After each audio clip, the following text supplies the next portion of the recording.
In order to be part of the MERLOT peer review process, you must first become a member of MERLOT. Now remember, it's free. Here's how to register. Go to MERLOT.org and click on Login Register. If you're not already a member, click on Register Now, and you'll fill out some information for us. Your first and last name, your email, your job title, and your member type.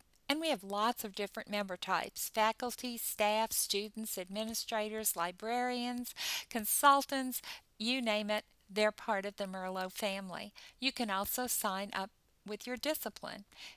Mine would be education, but then I can also do teacher education, teaching methods, and mathematics. You would, of course, do your own. Then you click on Add and Continue. But if you see here at the bottom, there's also a place where you can sign up to become involved as a reviewer of materials. And I'd like to give you some more information about that. Here's information about the MERLOT peer review process.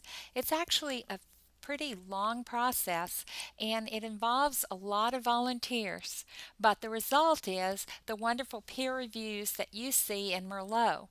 The advantage of using MERLOT as a search engine rather than going to Google or another similar engine is that you do have peer-reviewed materials. People who are professionals in the discipline area look at the items that have been listed for peer review, and they spend time with them trying to figure out the best ways to use them and investigate their content and the way the material is presented.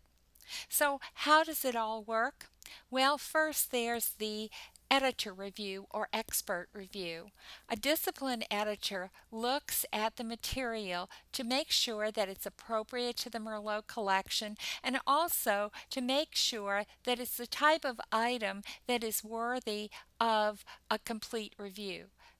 These reviews take around 3 hours, so they are done by two separate people, and then a composite review is completed, usually by one of the editors.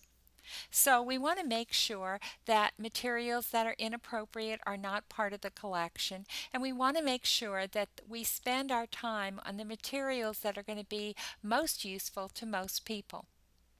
Once an editor has determined that the material should be in the queue for review, then editors assign materials to reviewers.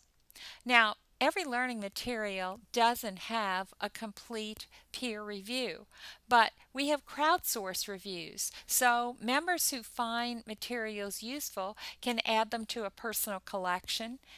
They can also build a learning exercise for them, or they can make comments about them, and those really help users to find out more about the materials. You can become a MERLOT peer reviewer by attending Grape Camp, and yes, we love those great metaphors. Grape Camp is a 3-week, 1-hour workshop online. These webinars help people to understand MERLOT. They also learn how to evaluate the learning materials, and together they do a group review. After they learn to use the workspace tool, then they do an individual reviews, and then they are introduced to the editor of their disciplinary board and begin to become reviewers of MERLOT. If you can't attend the synchronous Grape Camp, we also have an asynchronous version that's available. If you're interested in becoming a reviewer for Grape Camp, you can simply send an email to become a peer reviewer at merlot.org, and once you do that, you'll get information in order to become a peer reviewer. What's really great about peer reviewing is that you're able to look at materials, find time to explore them, and find often that you can use them in your very own classes.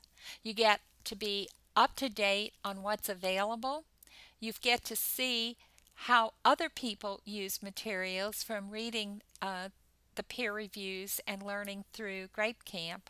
And most people who are peer reviewers find that this can also be used in their promotion and tenure documents as a way to contribute to the community and to the academic area in which they belong.